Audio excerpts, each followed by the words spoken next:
Hello guys and welcome to today's daily puzzle, Shrinking the Tactical Square. Let's get right to it. So what do I see? Well, I see that their king is under a decent amount of pressure from our pieces as such, meaning that they only have two squares left to go being on the same column. Now, how can you use that? Well, our queen can actually slide down and give a check on the king, which obviously eliminates one of the options but does allow for another option. However, if they were to use that option, then clearly we win their queen with a skewer X-ray attack.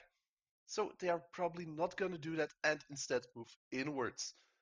And after they have moved inwards, well, then we have a ton of pressure going on them as they are completely trapped in our queen, pawn, king cage.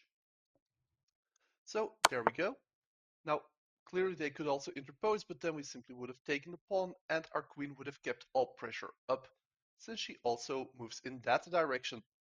Now, however, it is slightly more tricky because, sure, the king is completely trapped by our pieces, but to deliver this final blow, we do need to look forward.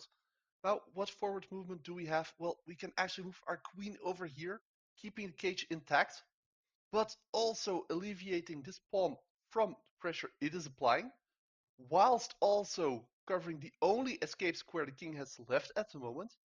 And on top of that, it also enables the pawn to slide forward to deliver checkmate.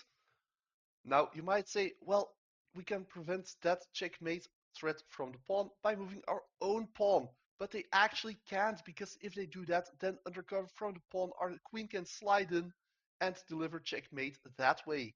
So with a double checkmate threat, let's do this. Now they do fake a promotion threat, but we can simply ignore that because we have checkmate.